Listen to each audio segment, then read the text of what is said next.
Welcome to my first one of these. I wanted to basically create an opportunity to make a weekly discussional video of movies that I've been watching or TV shows that I've been watching and just kind of discuss them briefly.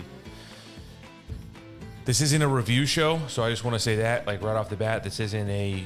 I don't plan to review in the. I do plan to review, but it's not like is this movie bad? Is this movie good? Is this show bad? Is this show good? It's more of just some of my thoughts on it.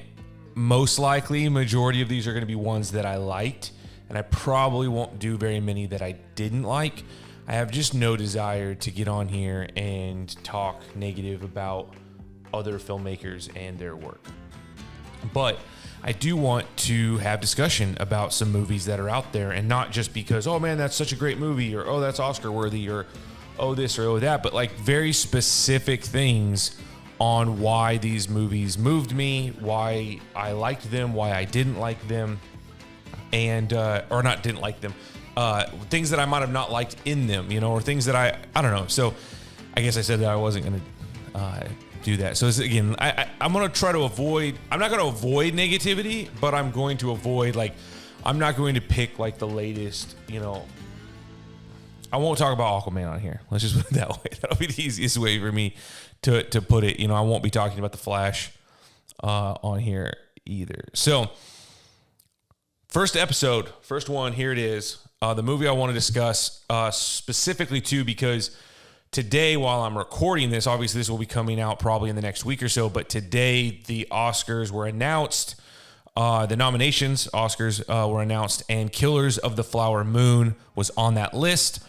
And I want to discuss it because this is a movie that I have been thinking about a lot since I watched it, over a week ago. I've been thinking about it a lot. My wife and I have been talking about it a lot.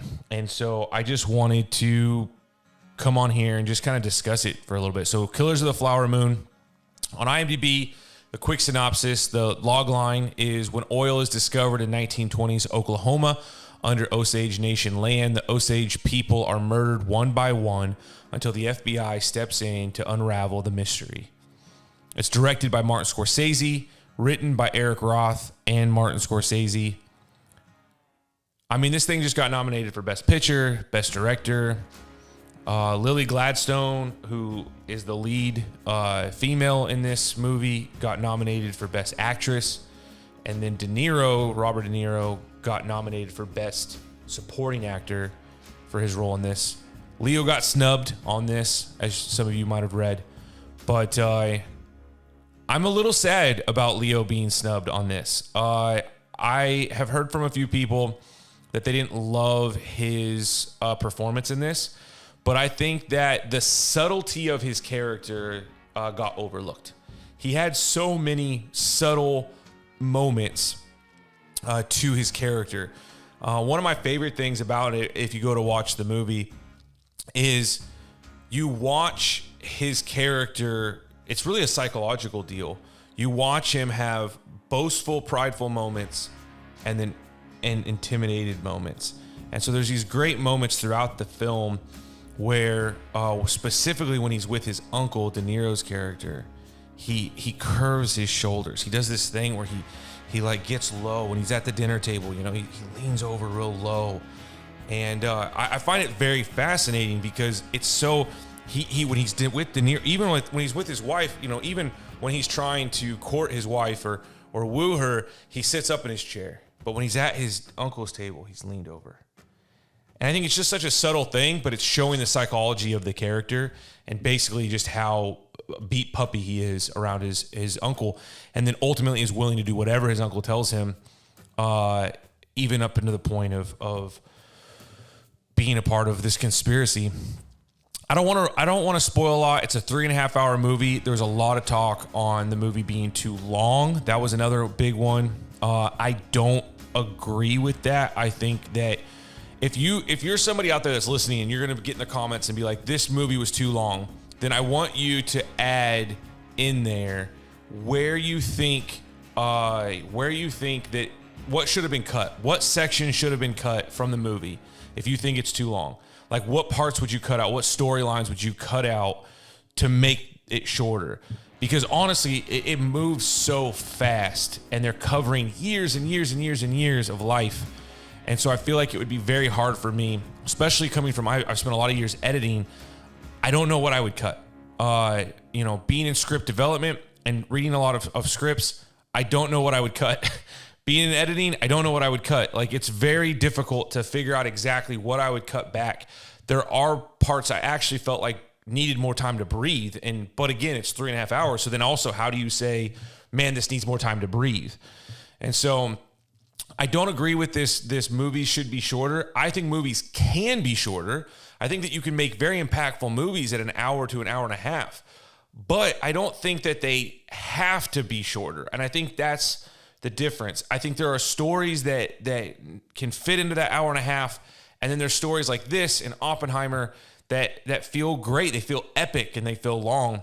I think my one regret from this movie is I didn't get to see it in theaters. I was, because of all of the mixed reviews on it, I really was nervous about going and spending 3.5 hours in a theater. When do I have 4 hours to kill for a weekend with kids and everything else? I didn't make it. And so Lydia and I finally saw it here at the house, and man, it was incredible. It was such a good time, but it got us talking.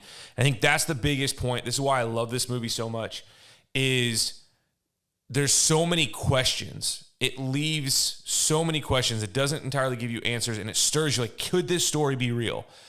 Why didn't the Osage fight back? What happened here? Why is it like this here? And it actually turned into us doing research on the story, on the Osage, and figuring out exactly what happened in that time period. And it's very fascinating. And I recommend going and looking at that history.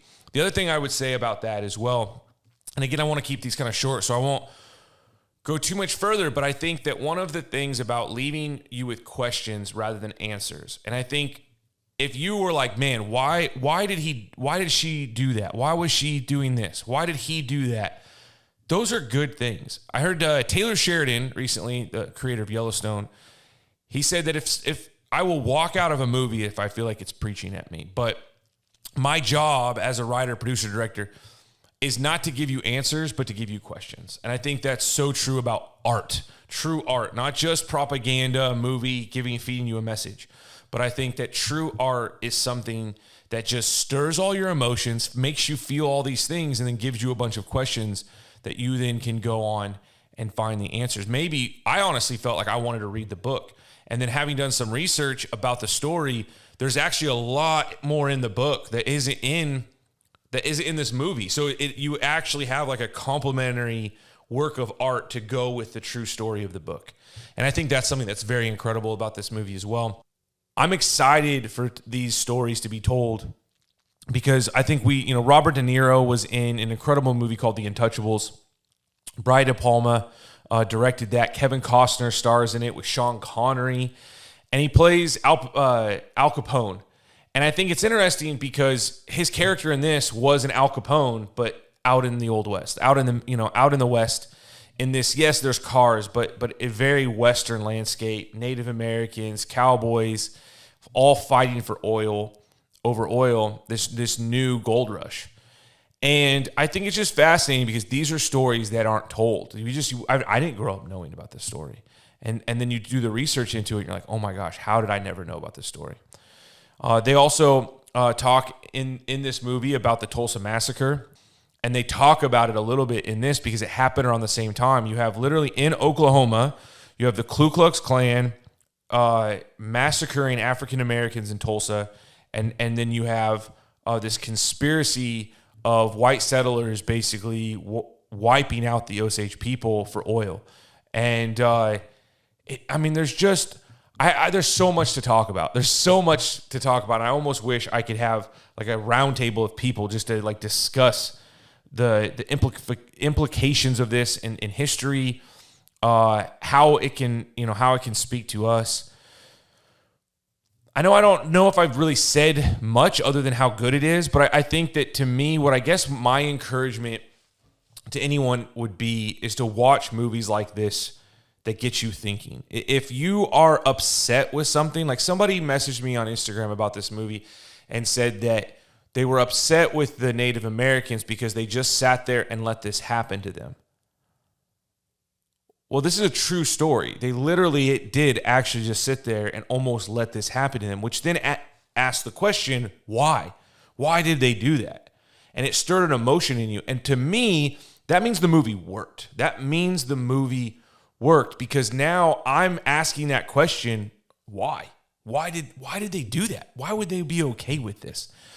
And then you start to research, you start to look at it, and you look at the context of the way that America has treated the Native Americans, that these Native Americans had to buy this land that was the Osage Nation. They bought it from America, and then America told them how they could utilize it in favor of whites. Then they found oil. Then they got super rich. Then they found out that, oh, wait, the America, the government goes, oh, you know what? Actually, you're so wealthy, you don't know how to actually manage your own money. So we're going to give you white guardians to help you manage your own money.